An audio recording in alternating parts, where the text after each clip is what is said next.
Okay, now let me see. We got to do something today, so let's wrap it all up. My theory. Some of you already heard it before, in part or in whole. But I am one of the few people in the world who's attempting to do a true unified field theory. And by a pure unified field theory from Einstein's point of view. So I'm an Einsteinian. In other words, when it comes down to it, I do things continuous. My contention is, this is my contention, you can never build something that is continuous out of something that is discrete. You can never build something that is continuous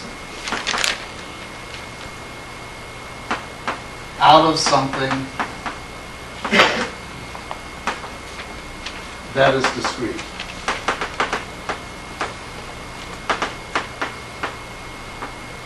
And this is a problem that they have run into in science quite a bit. And when Maxwell was trying to develop electromagnetic theory, he ran this problem.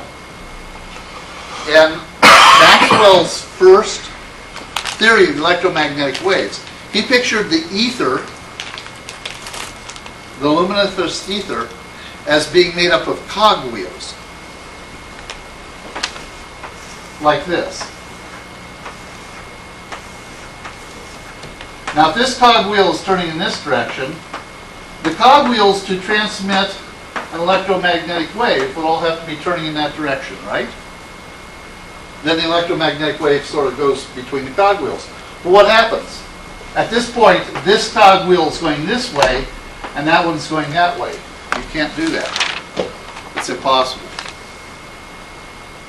So what he did was he put smaller cogwheels between it like that. So he could get all the rotations of the big cogwheels to work right. And that's how he came up with this electromagnetic theory. Well, it's a problem similar like that. If I want to make what is continuous being gravity. Gravity, as far as we know, is continuous. If I want to make gravity out of particles, no matter how small I make the particles, in fact, I can even pack them closer by packing them like this.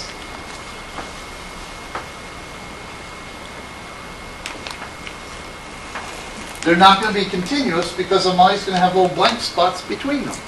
And what's in those blank spots? It's not even empty space. It's not even empty space. It's between. So particle theory can only mimic, it can mimic mathematically a field theory, and that's what they call quantum field theories. But technically, you can never make a continuous something out of something that's discontinuous for this reason. It's a philosophical problem that superstring theory and quantum loop theory people are ignoring at this moment in their developments, because superstring theory and quantum loops are both quantum theories before they are relativity theories. Now, how many of you even look at things like the latest issue of Scientific American? It came out last week or something. Cover story on Scientific American. Gravity acts like it is. Scientists now think that gravity might be a fluid. Or gravity acts like it is a fluid. That's the front page of Scientific American now. They're saying many scientists are now concluding that gravity acts like a fluid. And what is a fluid? A fluid is continuous. Duh! They thought this 50 years ago. They're just discovering it. Idiots. No, they are. Do you know where there are two places that tensor calculus is used? Tensor calculus is used for general relativity, which is the continuous field, gravitational field. Where else?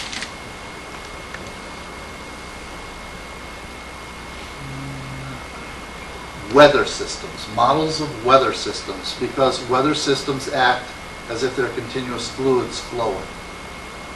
You forget that they're individual little particles. Well, we can do that at a larger level.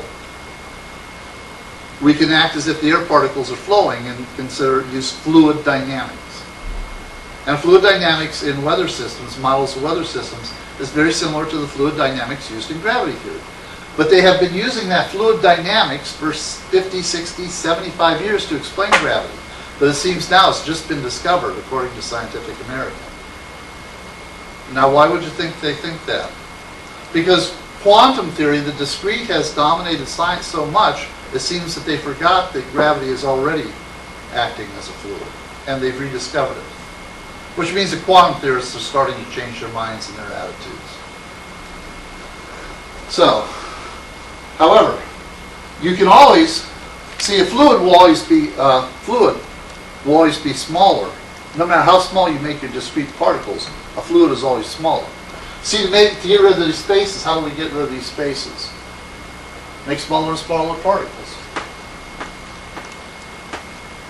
If you make smaller particles, the spaces between them are smaller. But you can never get down to the point of making smaller and smaller particles where there's no space between them. They have a special word for that. Does anybody know what the word is? Not continuous, but contiguous. Contiguous. The particles are contiguous, which means they are touching each other. They're touching each other. That's contiguous.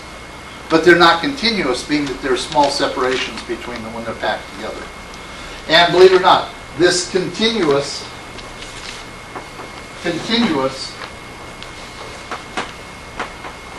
fluid, as opposed to contiguous small particles, that was actually discussed by Michael Faraday when he first developed the concept of field with magnetics and electrics. He used the word, he didn't use the word, he didn't say the field was continuous, he said it was contiguous. So some historians going back and looking at Michael Faraday's work believe that he thought that maybe electricity and magnetism were actually small particles rather than continuous field, even though he developed the field concept. So this is all part of the same thing. And again, the same difference, this is a shell structure as opposed to the fluid structure in a fluid model of the atom. So it's the same thing there. However, you can always make something particulate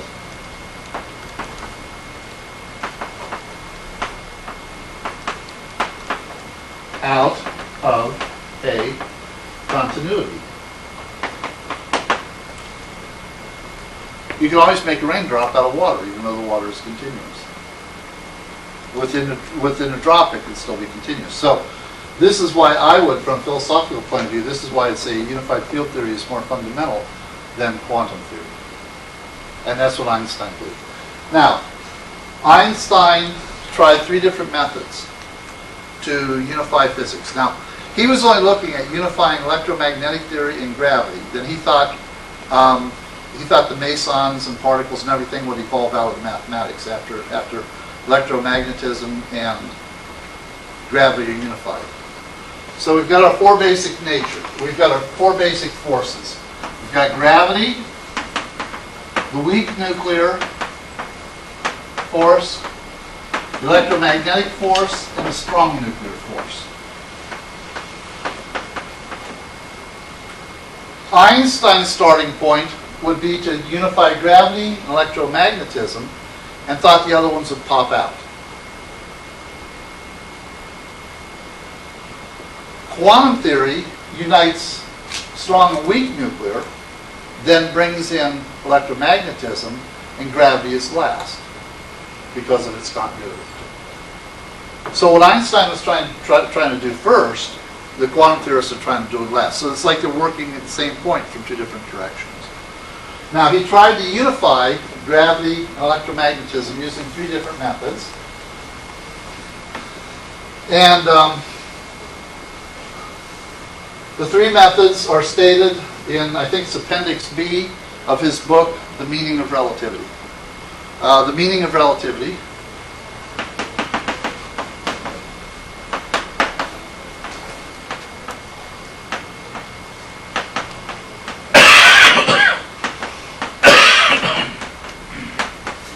Originally written in, I don't know, 1921 or 1922. It's just about a 4-inch thick. It's got like about 100 pages, the original edition.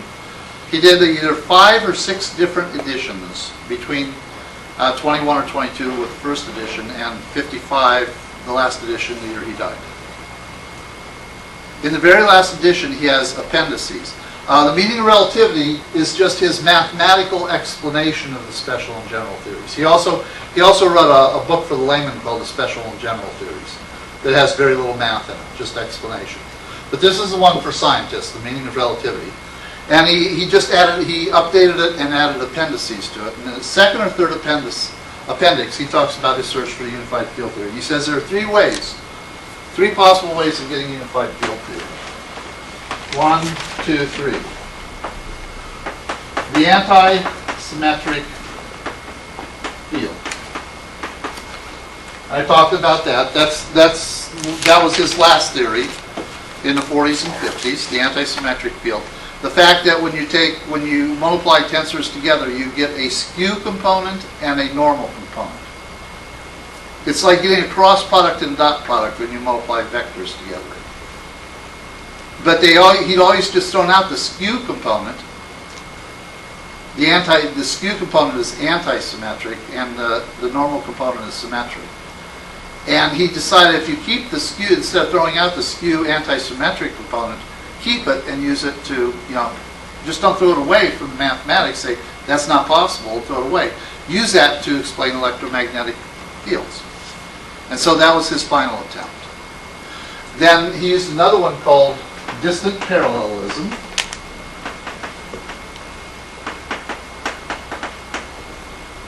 And that deals with what we now call gauge theory.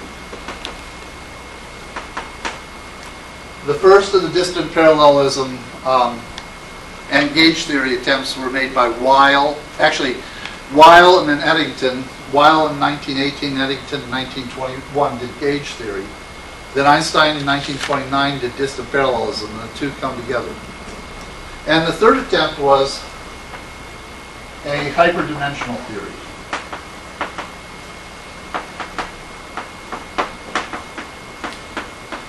That Einstein worked on in the 1930s. Throughout the 30s, he's working hyperdimensional theories. And basically, what I term the Einstein-Kaluza theory.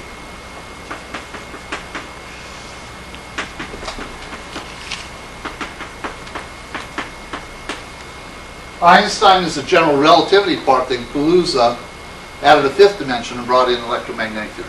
Now, Kaluza's theory, 1921 theory, was successful in deriving Maxwell's equations for electromagnetism.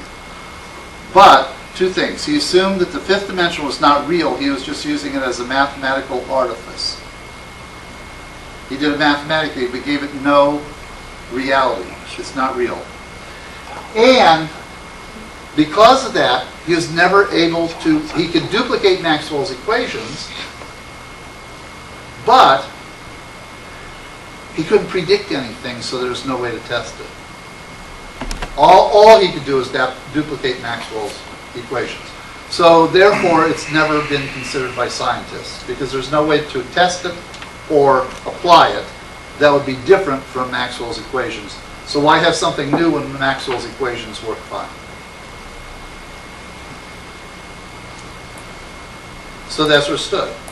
And then with this last one, hyperdimensional theory, basically the Einstein-Kaluza theory, Einstein stated that you cannot use it will never be accepted, it will never be valid, unless you can explain why we do not sense the 5th dimension. Because we only sense the 3 dimensions of space and time. We do not sense the 5th dimension. So he said we can't do that unless we are able to explain why we can't. Now, the traditional thing has been to say that the fifth dimension is so small that we can't sense it. That's the Kaluza-Klein theory. I differ in that in a little way. I differ that slightly. Because in 1938 and then in 1941, Einstein, Bergman, and Bargmann demonstrated that you could still get the Maxwell equations from this if you make the mathematical assumption that the fifth dimension is macroscopically extended. Not very small, but very large. And that threw Einstein into a tizzy that he then said, well, gee, if Maxwell's equations are compatible with having a large fifth dimension, then we should be able to sense it, but we don't, therefore I can't do this theory. That was his reasoning. Now, there is an assumption that the fifth dimension has to be small, that's why we can't sense it. There is an alternative assumption, and that's what I base my work on. Okay guys, here goes nothing. Now, quick on the Kaluza-Klein theory.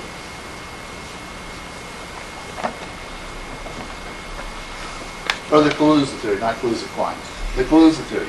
The Kaluza theory is that we live in an n+1 dimensional space-time.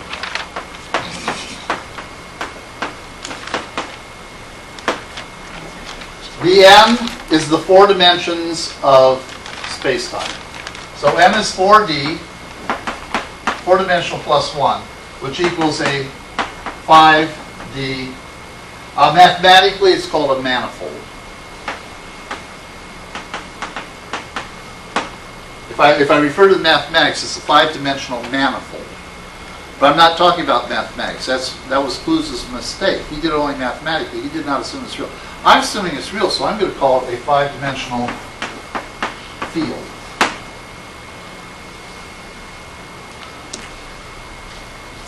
There is a single field. Einstein called it the unified field. I'm calling it the single field. Because he was talking about the different fields unifying to make up that one. I'm thinking just the opposite. The single field, is the precursor to the 4 natural fields. In other words, gravity, weak, electromagnetism, and a strong nuclear forces and a strong force. These are just different 4-dimensional manifestations of the 5-dimensional single field. They're different 4-dimensional manifestations or structures. You call them structures within the 5-dimensional field. So I'm like backwards thinking it. Einstein tried to unify these to make a unified field. I'm saying that the single field breaks down into these different parts.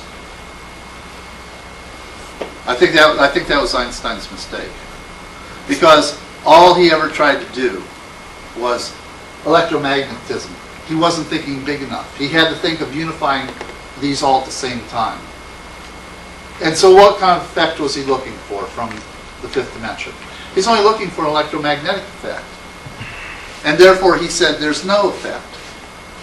But if you do a 5th dimension, it affects everything, not just electromagnetism. It's going to absolutely affect everything, because every point in space is extended in our 4-dimensional space-time. Every mathematical point is extended in the 5th dimension. He just wasn't thinking big enough. It's a shame I wasn't born 15 years earlier. I might have met the man. I mean, met him while I was in college. Because I would have been in college. If I had been born 15 years earlier, I would have been in college. In fact, I would have my bachelor's degree before he died. I was 6 years old when he died, and probably never heard of him because he wasn't exactly on top of speech in our little community up in Akron and stuff. So, he just didn't think big enough. Now, suppose our four-dimensional space-time is a sheet.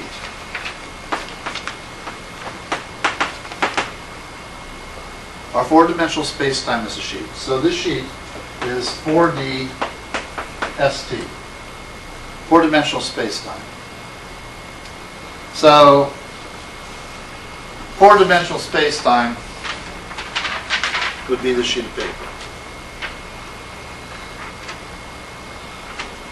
That's just like the modern, what they call M theory or superstring theory.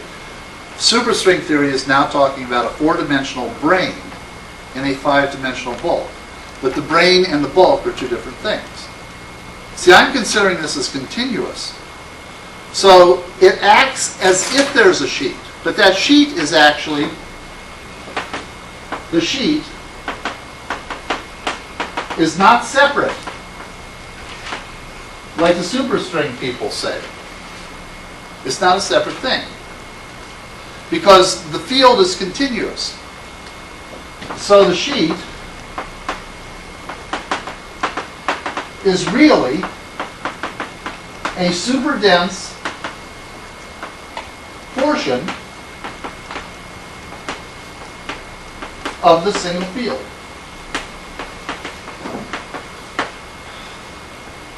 It's a super dense portion of the single field.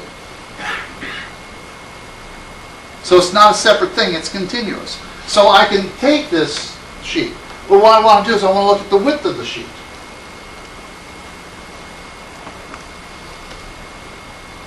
Now, in modern superstring theory, where this is a four-dimensional brain, they say the brain has a certain width. And the width of that, see, every point in a four-dimensional space becomes a loop, a string, in the fifth dimension. So they say the thickness of this sheet is just the individual little points looped over like that. So all the points in four-dimensional space loop over like that. The length of that loop is a Planck length, about 10 to the minus 40th meters, 10 to the minus 38 centimeters. That's Planck length. So that's the thickness of the sheet. But by saying our four-dimensional space-time is all in those little tiny loops, that's Kaluza-Klein theory, they're saying that it's separate. I'm saying no. The sheet doesn't have a real width. It has an effective width.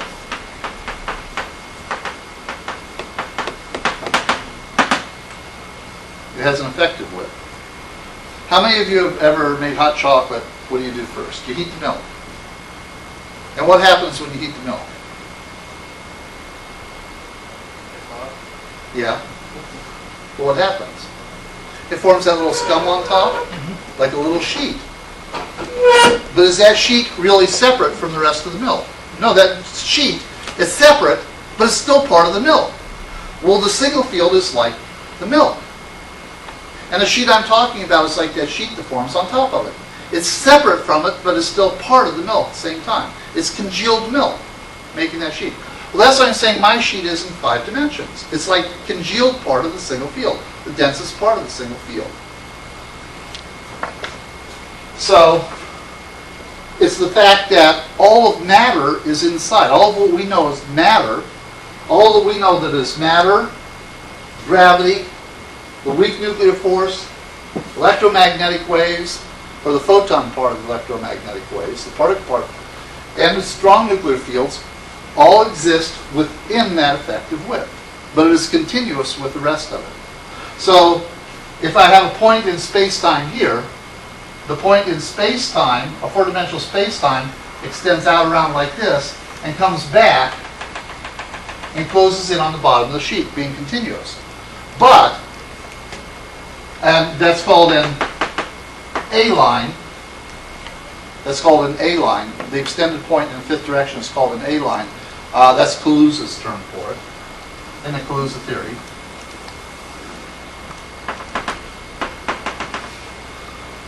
The length of that A-line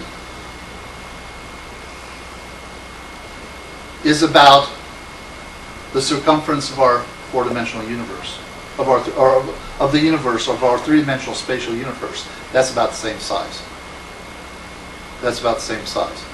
But by the time you get out here away from the sheet, it's so thin, the field is so thin, that matter is actually this part right there in the sheet. The part of that that's in the sheet, that width actually, that's in that. That's where matter is. That's a particle right there inside the sheet. At the same time, the particle extends out here. So there are two parts of a particle. There are two parts of every particle. There's the material part inside the sheet, then what would the extension be? The wave part. The wave part of the particle. De Broglie's matter wave. By the same token, now, for a particle, this line would have some thickness because the particle takes up many different points. So that line would have a thickness into the higher dimensional space. Whereas an electromagnetic wave would be a thin line, doing the same thing. Then the photon is the part of that line within this effective width. Then the electromagnetic wave portion would be the portion outside of the sheet.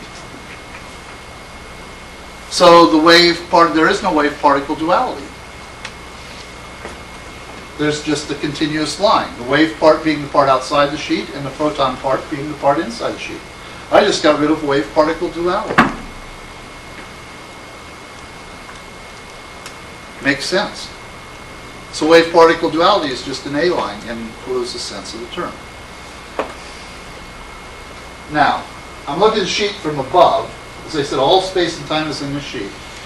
Draw a picture of it looking at it from the side.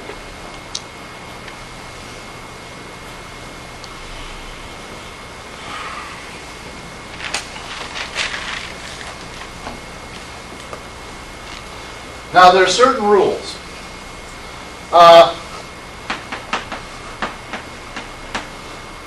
The idea of a four-dimensional space and the idea of our three-dimensional space being a sheet curved into four-dimensional actually dates back to 1870 and William Kingdon Clifford. And he originated the idea. W.K. Clifford, William Kingdon Clifford. He originated the idea. And the first he published on it, or the first that was published about it, was in 1870.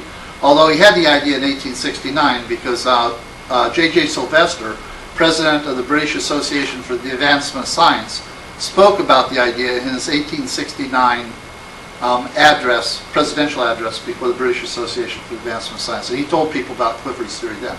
So 1870 is the first record by Clifford of it. But he had been developing it for a couple of years before that.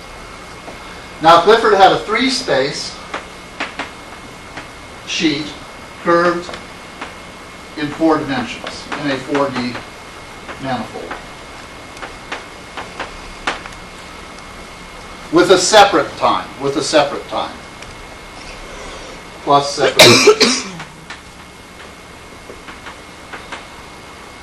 And then the difference is that you add time, you have a three-space time curved in a 5-dimension. That's the Kaluza model. So those are two different ways of looking at the same model. Now back, since this originated back in 1874, in the late 1800s they were actually trying to find the curvature of space using astronomical observations in parallax with stars. They were trying to see if the triangles of light beams traveling between the Earth and the stars actually made triangles with whose angles added up to either greater or less than 180 degrees to see if space is curved. They're actually doing astronomical measurements. That used to be a rumor until I actually found statements of some astronomers who did it. A lot of people say that's a lie, they weren't trying to do it. I've actually found the published statements by astronomers back then saying they were trying to do it. If I can only get that published. They won't publish that. I tried to get that published before, but they won't publish it because that goes against thought of what that error really did. So anyhow, this is William Kingdon Clifford. And the argument back then was that we couldn't have a higher dimensional space because the force of gravity is proportional to 1 over r squared. The intensity of light is proportional to 1 over r squared. The electric and magnetic fields fall off as or forces due to electricity and magnetism fall off as 1 over r squared. This r squared means a 3D space. If space were 4-dimensional, gravity would fall off as 1 over r cubed. So that's the main problem. That was the main problem back then in doing higher dimensional space. Easy. Real easy. What we have is a 3D space plus time plus curvature. Curvature in the 5th dimension. 3 space plus time plus another space. Our 3 space is like all kept within itself. So we can still keep our force of gravity proportional 1 over r squared in 3 space. Time is separate and curvature is separate. So if we look at a side view, of our 3-dimensional space, so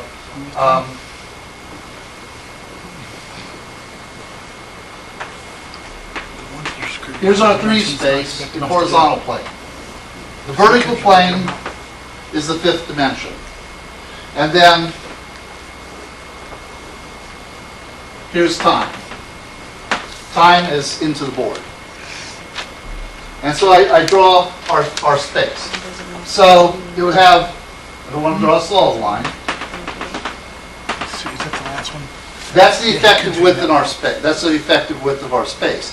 Then an A line comes across like this and goes and curves around like this. This part of the A line from there to there is the photon. This part is a wave like this. Now, the thickest part of space, densest part of the single field is right through the middle here. So it'll be like this. Yeah, that 22 he And then right through the middle of that would be the densest part. So the density trails off in either direction from the middle of the effective width. And how does it trail off? By 1 over r to the 4th power, because it's 5th dimension. So the single field weakens in either direction as you go away from the center point, the center line. It weakens by the factor of 1 over r to the 4th, because it's the 5th dimension. That explains why the sheet is so thin, because 1 to the r over the 4th is really, really strong. That explains why the field weakens. Now, this width, this is my effective width. Again, it's not a true width because I'm continuous. It's just by the time you get out here, space is so, here it's very dense. You're getting less dense as you go out very rapidly. So this is effective. And all matter is within this boundary of the effective width. Now the effective width is equal to A0, about equal to A0 divided by 137. A0 is the width of a proton. So it's 1/137th of the width of a proton. Now this width of 1 over 137, of about 1 over 137, has a special name. It's called the fine structure constant.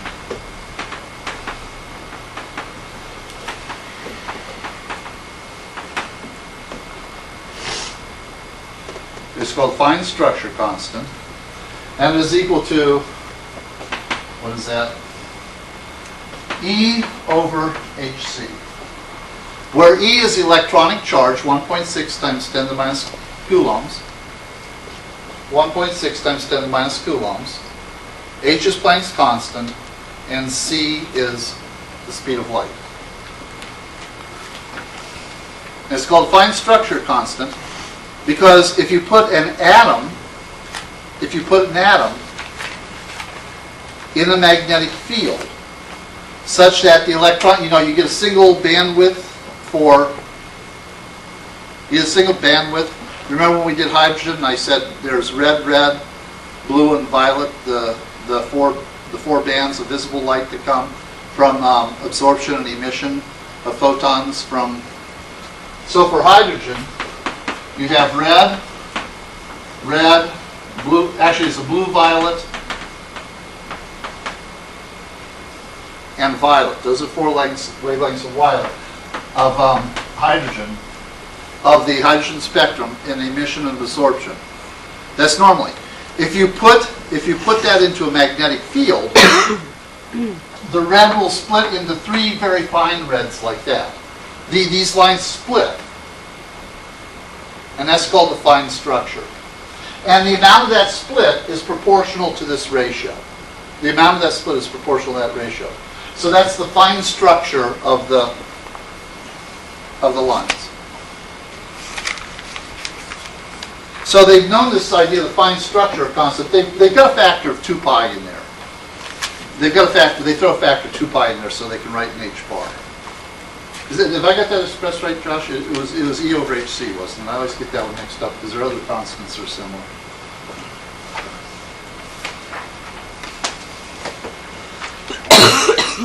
There are a whole bunch of constants of this type.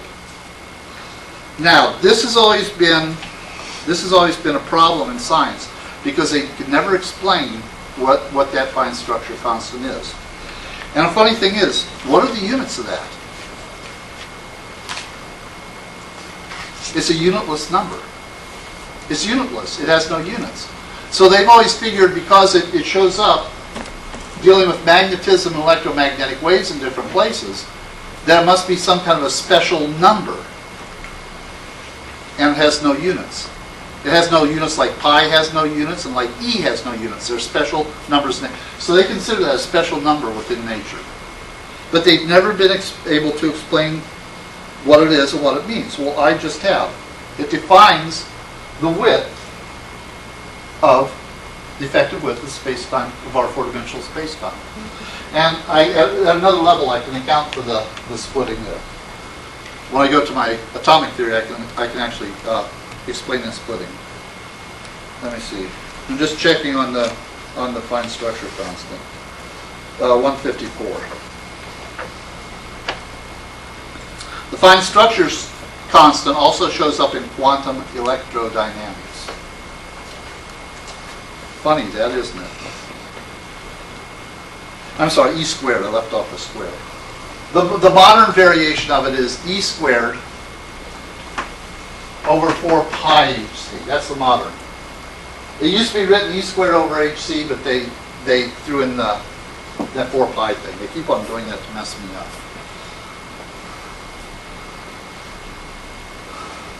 And that's a unitless number, so they figured it has some special meaning. But they've never been able to do it. Well, that's because that defines the quantum.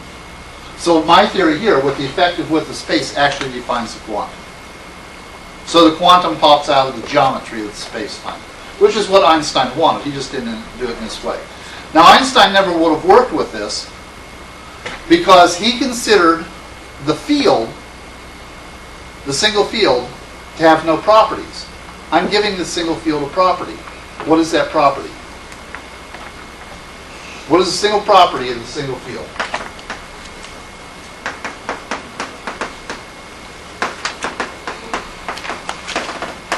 Variable density. I give it a variable density. And he thought the field had no properties. That's why he never considered this. That's why he never considered this. Now, something else I can account for is when you have, according to Kaluza, keep the electromagnetic fields. This already explains electricity and magnetism. Now I can explain the difference between the photon and the electromagnetic wave portion. Wave-particle duality disappears.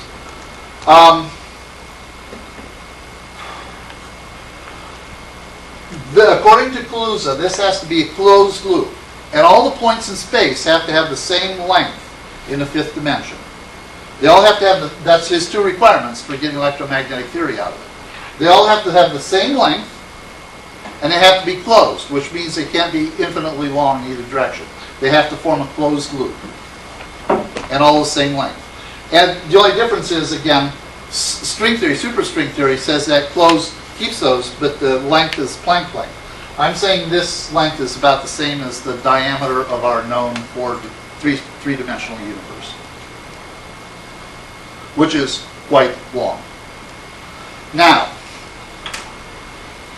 the four-dimensional space-time would then have an overall curvature in five-dimensional space. So, I want to talk about the structure, the five-dimensional structure of our four-dimensional space-time. The 5D structure of our 4D sheet. Five-dimensional structure. It is a Riemannian sphere. It is a Riemannian sphere.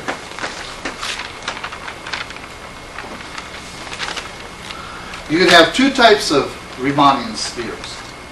A single polar sphere and a double polar sphere. Now let me explain that with this. Okay, this is a Riemannian sphere. Picture it as perfectly spherical. You all see that? This is a Riemannian sphere. This is a two-dimensional surface in three-dimensional space. So this would be the analogy of my four-dimensional continuum in a five-dimensional space, by analogy. This is a double polar. What that means is, if I start on this side, here, let me use this wire. I have to have something where you can distinguish the ends. See, the wire's pointing up. As I go around the sphere, the wire is pointing up, or the wire is pointing that way. Now it's pointing in the opposite direction because it went through one pole. It goes through the other pole, so transit all the way around brings it back pointing in the same direction. But when I go through one pole, it's pointing in the opposite direction. So you can actually have mathematically, you can either have single or double polar spheres. The difference being that with a double polar sphere, if you go all the way around, you're pointing in the same direction. And a single polar sphere, you're pointing in the opposite direction. Now, I can make a single polar sphere. It's actually quite easy to make. Sheet of paper. I didn't bring a blank paper out with me. Sheet of paper. Thank you. A single polar sphere is actually very easy to make. In fact, I'm pretty sure you're all very familiar with one. Anybody guess why I'm cutting this into a strip of paper?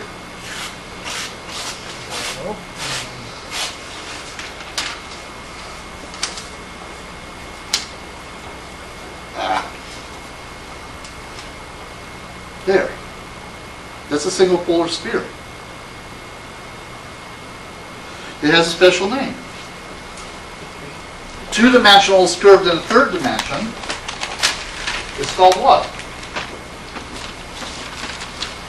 A Möbius strip. A Möbius strip. Now, if I start at this point, I follow all the way around, and I come back to that point, same point. I made it too small for this big piece. It'll be pointing in the same direction. But I did a continuous track all the way around the sphere. And yet it comes out pointing in the opposite direction all the way around. So that is a two-dimensional single polar sphere. And this is a double polar. So it's well known. You've heard of the Möbius strip before? If I had a longer piece of paper, I could make one, and I could actually take this around and show you. But the thing is, if I start, say, there, I travel around here.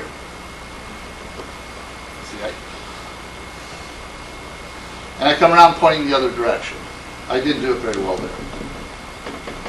And that's called a Möbius strip. It's well known. It's been known. It was known before the non-Euclidean geometries. So, our four-dimensional sheet in a five-dimensional curved in fifth dimension is a single polar Riemannian space, not double polar, single polar. Now that's very important.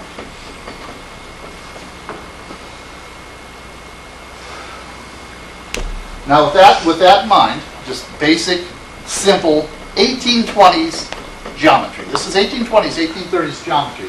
So I said Möbius developed this idea before the non-Euclidean geometries. He didn't know it was a form of non-Euclidean geometry. Now, what are particles? Okay, here's my sheet. Particles are just bumps and folds in the sheet. There are three possible bumps in the sheet. Where the sheet just starts to curve like this. That would be the edge of the particle. That is a neutrino. There are three distinguishable points.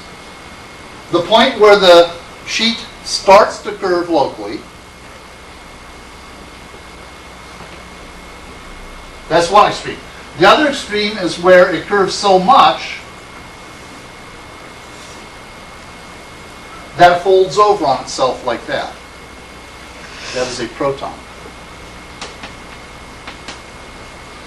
Between these 2 points, where it starts to curve and where it curves so much it folds over, you'd have another point,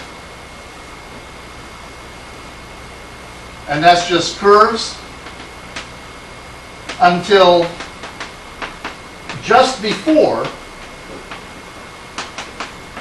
it folds over. Just before it folds over, and that is an electron. So the neutrino, electron, and proton come right out of the structure of my space-time as like natural points, three natural points. Minimum curvature, maximum curvature before folding, and a fold. So I've got my three particles. Now, for all three of these particles, the points in them, every point in here has to go, every point in this space has to go, spin around, and come back like that. But if they go around like this, they come back that way. So if this line goes around pointing this way, it'll come around the bottom, half twisted around in that direction. But those two ends of the point have to meet. It's a single polar Riemannian space. So the line will twist through halfway when it comes down to meet itself back at that point.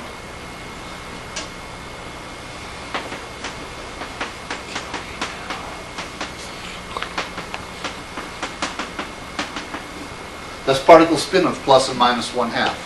It's a half turn due to the single polar Riemannian space. And of course, what particles have half spin? Protons, electrons, neutrinos. Just too damn good to be true, isn't it? There's a very famous physicist by the name of John Archibald Wheeler. He tried to do this unification before, and he wrote it up in a book called Geometrodynamics.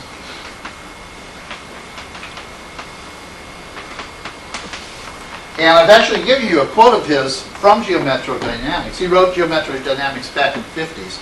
He was trying to unify, he was trying to do his own unification, but without in four-dimensional space, just within the four-dimensional space. And in Geometrodynamics, he actually follows examples that were set by William Kingdon Clifford 80 years before his attempts. He was trying to do this in the 50s. So he is also a follower, and he quotes Clifford in places in his book. And the quote that I gave you from his book was when we did general relativity, and that's that matter curves space-time, and curved space-time makes matter move. That was from Geometrodynamics. He's the one that said that. Giving matter and space curvature equal billing in reality. So he said that. But he said another thing in Geometrodynamics, and it's quoted in the top book in gravitation by Misner, Thorne, and Wheeler, that's used as a graduate text in all gravitation courses in physics, just about all of them. And he's quoted there as saying that the only real problem for general relativity is its inability to explain half spin.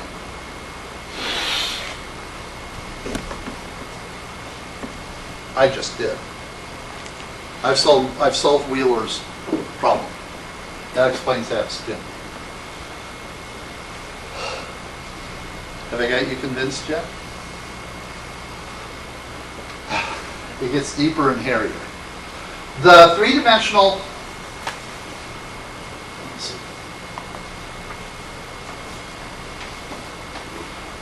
this is empty space out here. This would go around and spin into a big sphere. So actually, our four-dimensional space-time, the sheet, is like this surface. It's a gigantic sphere. It's just one polar sphere, like the Möbius line. It's hard to understand. Another two-dimensional surface.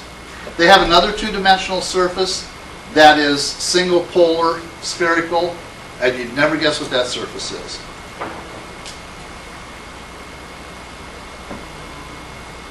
A donut. The surface of a donut is two-dimensional, but it's curved in a third dimension. Well, the donut shape is also single polar. If you do a thing around there, take it all the way around in the prescribed manner, you come up with a pointing in the same direction when you come back to the same point, while continuously traveling around it. They don't call it a donut, they call it a toroid, some special kind of toroid. So there are other shapes. So that might be the way our universe is shaped. Now, the boundaries of the particle for three-dimensional, remember, three-dimensional space-time is acting within this width. The boundaries would be there and there, like this. So those would be the boundaries of the particle relative to our space-time. Now, we get a light wave coming along here. This line is a light wave. The light wave comes up and hits the particle. Where does it hit the particle? Along here. See, a light wave traveling along would be like this. So when it hit that part of the particle, so it interact with that part, that would be a photon interaction. But if I had two light waves traveling, this one and this one, how would they react together? Across their whole extension in the fifth dimension, which is a wave phenomenon. That's the wave and particle phenomenon of them. So I can totally do away with the wave-particle duality. On top of that, there's another thing called pair production. I didn't talk about this before. I unfortunately left out. Pair production.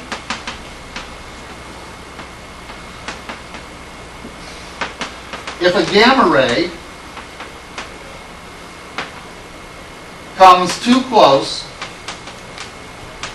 to a nucleus, it splits into an electron, a positron-electron pair. That's the pair production. If a gamma ray or a light ray, high enough energy light ray, comes too close to a nucleus, it splits into an electron and a positron, with all the energy of the gamma ray going into the electron and the positron.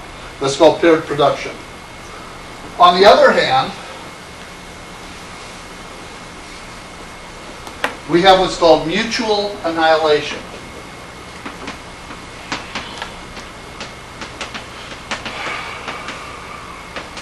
And that is if an electron collides with a positron, like that, they mutually annihilate each other. They're matters, because one's a particle and the other is the equivalent antiparticle. They mutually annihilate, giving off gamma rays. So all their matter will be converted into energy in the form of electromagnetic waves according to E equals mc squared. That would be the mass of the electron and positron.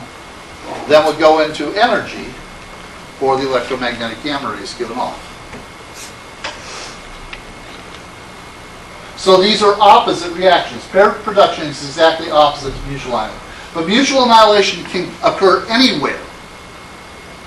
Pair production can only occur a couple places. It just doesn't automatically happen, although the quantum physicists like to say it does. It doesn't. Where we will most likely be finding it is near a nucleus.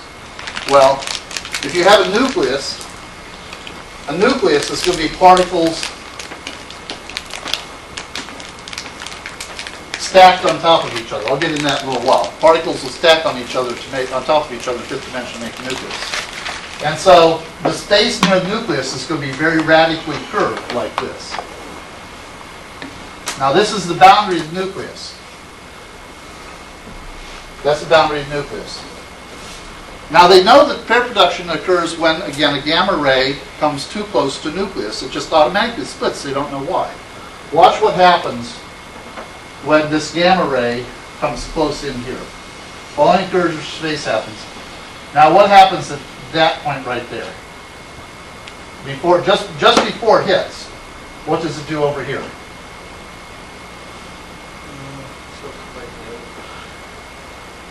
It hits empty space-time.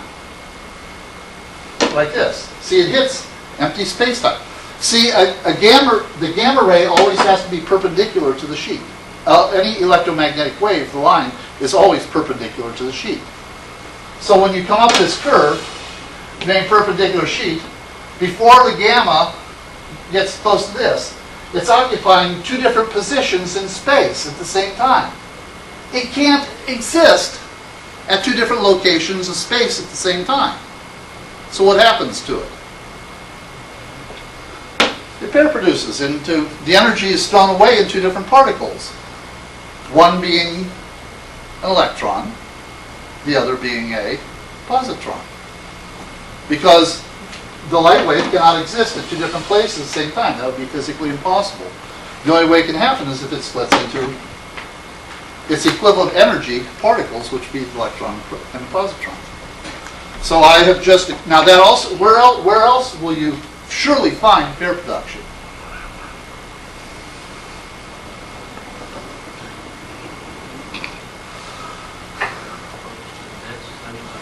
Where does space curve so much? You have to have very, very strong space curvature. Where do you have the strongest form of space curvature outside individual particles? Black hole, at the event horizon of a black hole.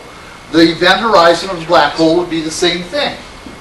And Stephen Hawking developed a theory where at the event horizon of a black hole you have pair production, and one will go shooting off into outer space. One half of the pair shoots off into outer space, and the other half of the pair because it's right at the border, one falls into the black hole. So there'd be a net production of particles near any black hole. That's called the Hawking effect or something like that, I can't remember. But that fits this scenario perfectly because space would be very curved like that, so any light wave coming close will pair produce at the end. If it comes near the event horizon without falling into the black hole, it will pair produce. So you get pair production where you have this same thing. Now the other half. How does the pair produce? Well, it produces electron there, and it produces a positron there. So what are an electron and a positron?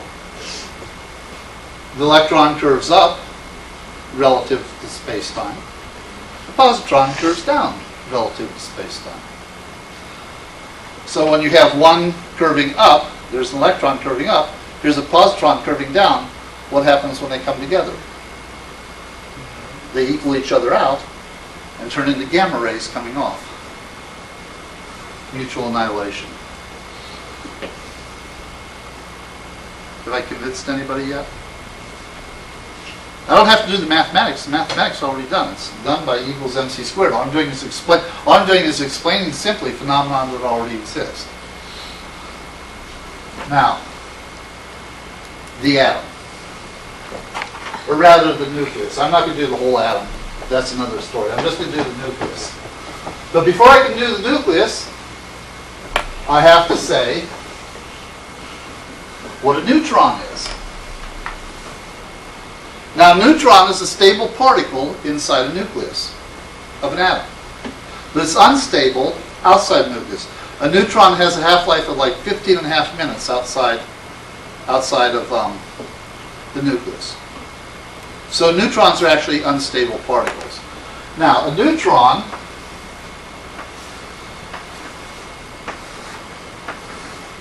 would just be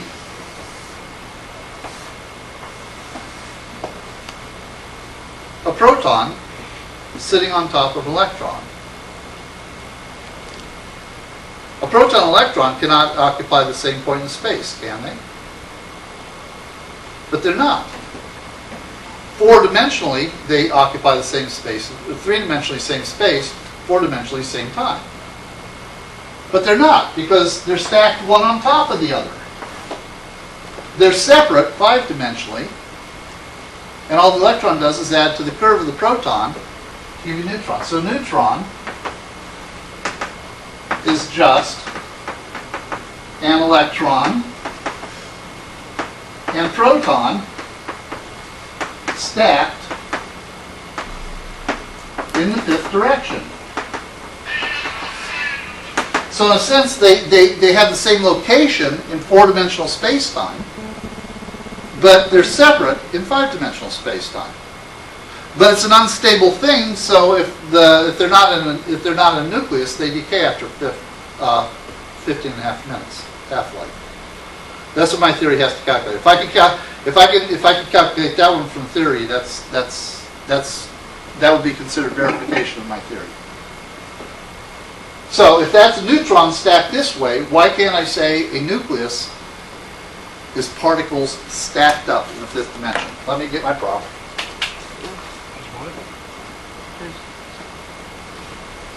Everyone run now.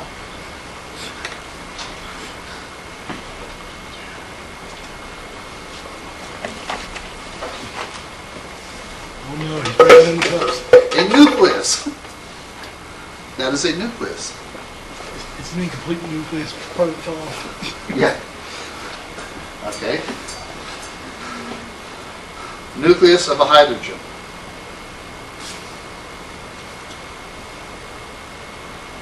Proton, neutron.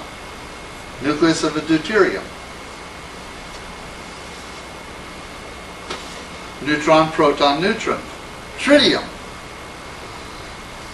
Neutron, proton, neutron. Tritium.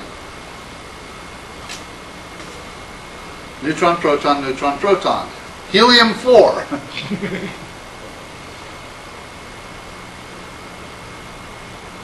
Now, this is the shell structure. That's the shell structure. That explains the shell model. And in my doctoral dissertation, I showed how this explains like the first 4 or 5 of the magic numbers, this structure. But, if we're looking at this, if I stack these one on top of the other like this, neutron, proton, neutron, proton, and I stack these up like this, down here at the edge, where they come into contact with space, where they come back into contact with normal space-time, which is this, they all have to squish into the width. So, say a helium would be 1/4, 1/4, 1/4 of that width, because they all have to come down to that width in a normal space-time. So when we look at a particle, say during a collision, we'd be looking at it during collision when we're testing for the shape in three-dimensional space of the particle. We hit this part. So how would that always appear? It always appears if the neutrons and protons are all mixed up together, and it would look spherical. From our three-space point of view, it would be a sphere, or very nearly spherical. Yet the shell model, neutron, proton, that explains the shell model. I've just unified the shell and the fluid models of the nucleus in one fell stroke. But the idea is just like using my theory to calculate or predict, or they wouldn't say predict, they'd say post-dict, because the values are already known. Using the theory to post-dict the half-life of the neutron, the half-life of the deuterium, and a half-life of the tritium. If I can get my theory to do that, That's the guaranteed Nobel Prize. The PC pipe. What's that? The PC pipe was in here.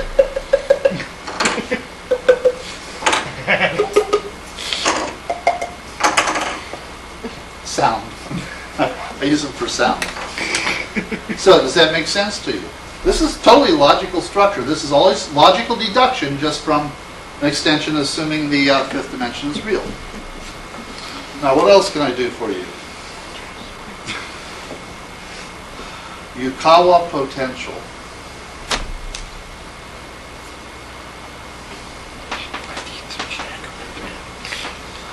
What is the role of the Yukawa potential in nuclear physics? It's a potential of the nuclear field, the strong nuclear force. It gives rise to the strong nuclear force. Right? And yeah, there are different ways to write it. It's K is a constant times e to the what power? Over r. E to the, I don't know, it's the r over something. It has that form, negative. Negative. It has that form. It's a constant times e to some factor of r. E to a factor of r over r, where r is a distance in 3 space. Now, look at this. Think of it this way.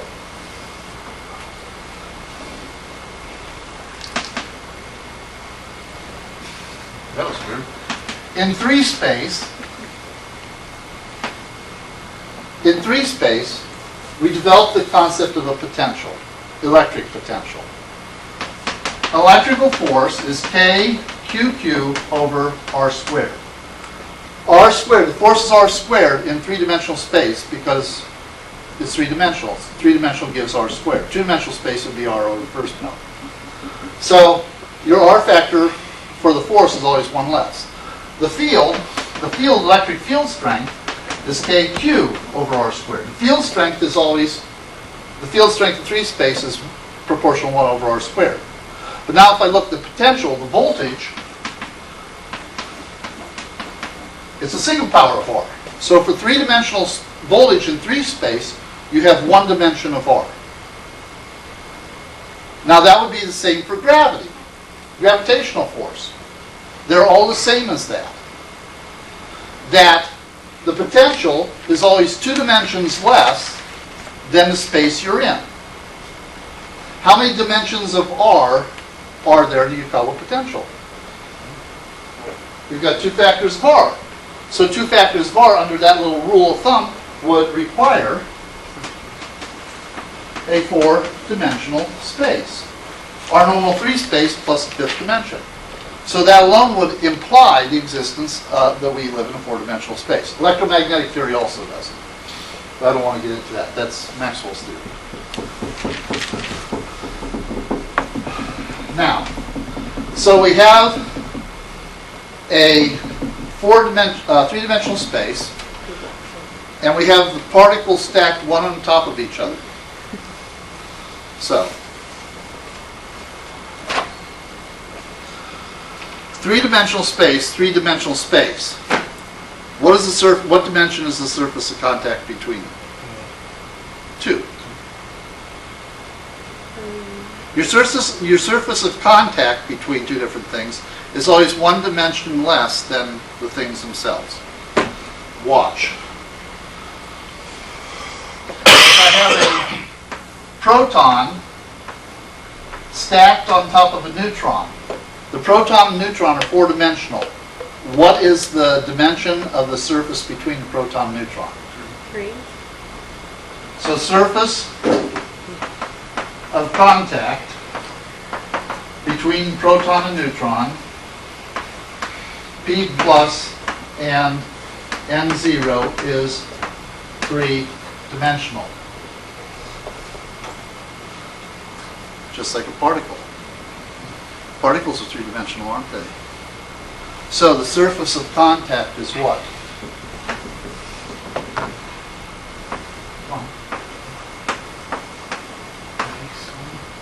The three-dimensionality of the surface of contact between them is the meson.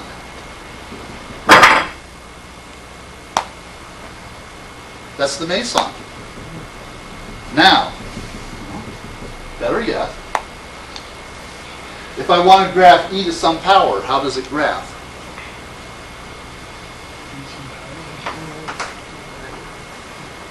Exponentially. There's your exponential right there, graphed in 3 dimensions. It graphs as an exponential curve. It's the shape of that e equals r to that equals r that power. That is the actual shape of the proton. Then r would be the shape of the proton. It would be the shape of the proton like this, and the r would be rotated around to give it its other dimensionalities.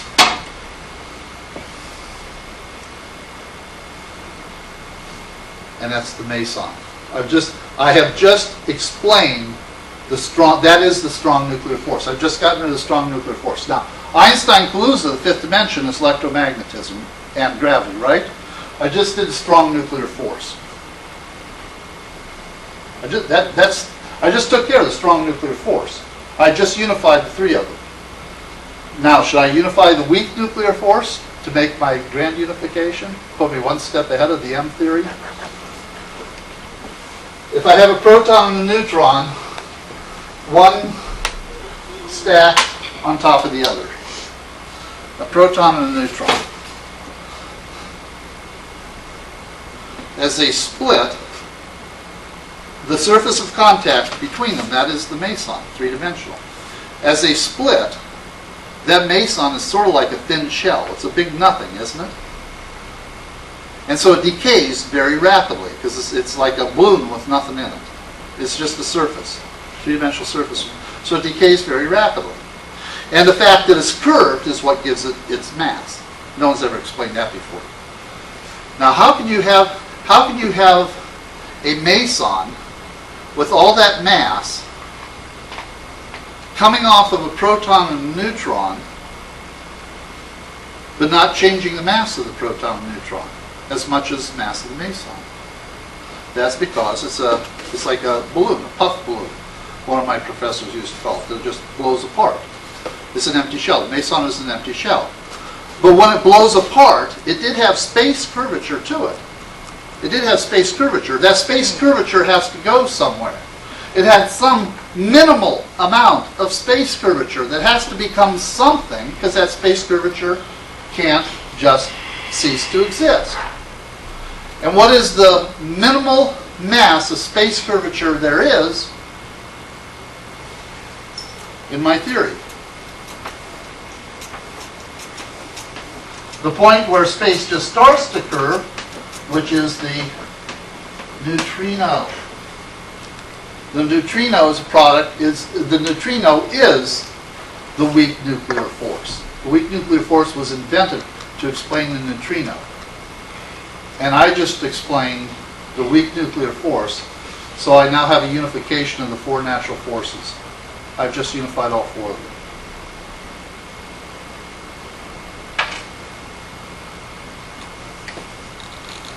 Nothing up my sleeves. Now, the theory is that protons are made out of other smaller particles called quarks, right? And quarks are particles which have plus and minus 1/3 or plus and minus 2/3 electronic charge. Right? Got that? I'm going to explain quarks now without saying they're separate particles.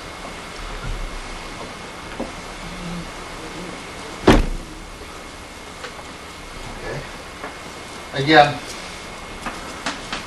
let's say this is the x direction. This is the 5th direction, and that's time.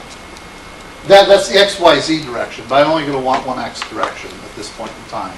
I'm suppressing the YZ direction, the other two dimensions of space. So, I have say, a proton. Here's my proton. And a proton is moving in that direction. The proton is moving to the right. So the proton is moving in the x direction. Now what happens, suppose it's moving at very high speed in the x direction. What happens to any object moving at high speed, say near the speed of light? What does it do in the direction that it travels? It Lorentz contracts, doesn't it? So therefore, the proton moving at high speed near v is equal to c in an x direction would then contract in that direction. Well, see, this proton has a fixed four-dimensional volume. I can't change the four-dimensional volume. That is particle. So what happens? In the direction of travel, the proton will Lorentz contract. Where'd my eraser go? Right there in front of you. Sorry. Oh, right, it's camouflaged by this. The proton traveling high speed will Lorentz contract. And so it goes like this. It gets skinnier and skinnier and skinnier. The faster it goes, the skinnier it gets in the direction of travel. When it Lorentz contracts, now what was the width of the proton to begin with? The width of the proton was A0. The effective width of space-time was A0 over 137. So, when the proton actually Lorentz contracts in the direction of travel to 1/137th of its original width, in other words, when it contracts in that direction down to the thickness of the space-time continuum, its electricity splits. Its electrical charge splits. Its electrical charge splits. And how does it split? 1/3 in the x direction and 2/3 in the YZ direction. Because the YZ direction are not attracted by what? See, within the effective width, 1/3 of the charge would be in each direction, each of the three directions of space. But when it contracts down to this point, that breaks this, the x direction, it separates the x direction from the x and y, because the x and y are still normal. But still, it still has to have the same total charge, 1/3 plus 2/3. It splits in 1/3 in the direction of travel because of the Lorentz-Fitzgerald contraction. That is why your quarks are 1/3, 2/3 split. That's Lorentz contracted. Those are normal dimensions of space. 1/3, 2/3. I have not only just explained quarks, I explained why it's a 1/3, 2/3 split, which puts me out ahead of the quantum people. I just dumped the standard model.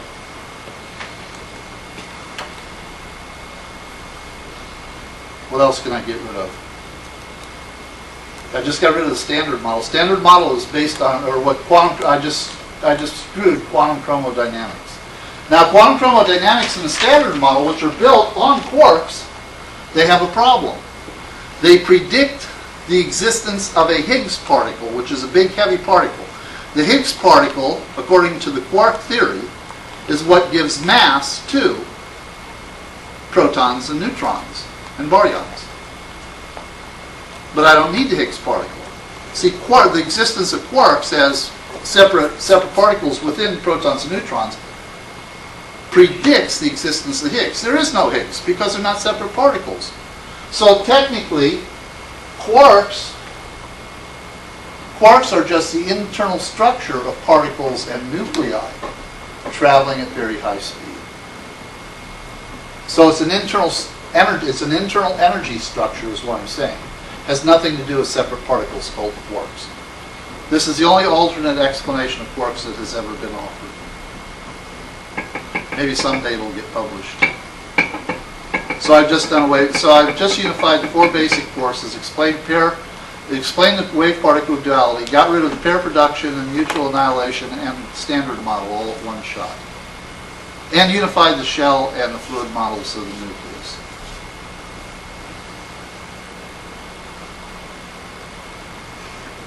Do you want me to get rid of the Bohr quantum levels?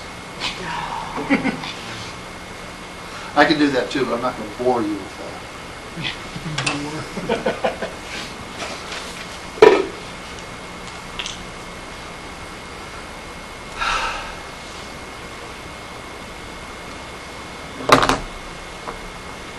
Oh, and I explained spin. What else did I do?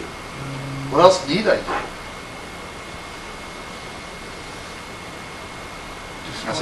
The superstring people are right there. I have a four-dimensional sheet and a five-dimensional field that are continuous. They have the four-dimensional brane stretched in a five-dimensional bulk that are discrete. As soon as they find out that the brane and the bulk are continuous, not discrete, they'll come up with the same theory I have now. But I'll be there before them. 25 years, 30 years before that.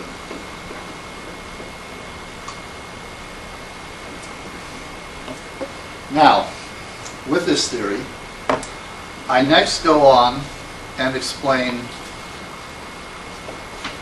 life, mind, consciousness,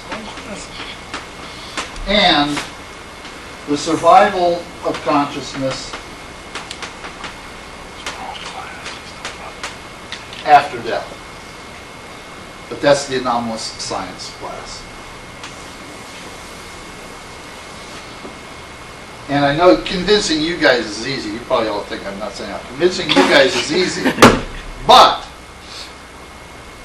I give the same talk every time I go out to Tucson and do consciousness studies. I give variations of this talk in front of the United States Psychotronics Association. I give variations of this talk in front of the Society for Scientific Exploration and in front of the Academy of Religion and Psychical Research. So I give this talk, and between the four of those organizations, I cover everything from the stupid idiot New Age people all the way up to high-level Nobel laureate physicists, including Brian Josephson, who invented the Josephson effect back in the 70s and thus got the Nobel Prize in Physics. So I mean, I'm not trying to convince you guys because you don't know enough to say whether I'm right or wrong. As I said, I do variations of this presentation in front of full-fledged top-level physicists. And the only one that's really ever objected is Evan Harris Walker. And Evan Harris Walker is a very, very, very strict quantum theorist who still accepts the Copenhagen interpretation and fights everybody to defend the Copenhagen interpretation of quantum theory. But at the same time, he's been trying for 40 years to develop a quantum theory to explain telepathy and psychokinesis and paranormal phenomena, which almost seems like a contradiction in terms. And you know what his objection is? It goes back to that thing where I told you, if you have a three-dimensional space, then gravity is proportional to 1 over r squared. If you have a four-dimensional space, then gravity would be proportional to 1 over r cubed. So his objection to this whole model is one. That if space is five-dimensional, the gravity holding the planets to the stars would go to hell and the Earth would spiral into the sun. He brought that up at the conference we were at when I gave a talk on this. So he goes back to that original point, that original thing that I pointed out about the gravitational force being proportional to 1 over r squared in 3 space. He goes back to that same old argument. The gravity would fall apart if space has more than 3 dimensions.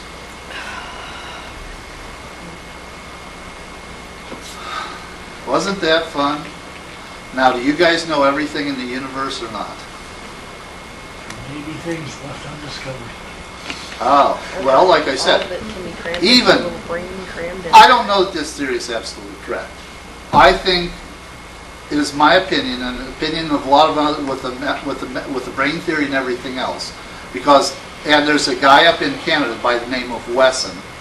I forget which university up in Canada, but for 25 years he has been working on a five-dimensional theory that is very similar to string theory.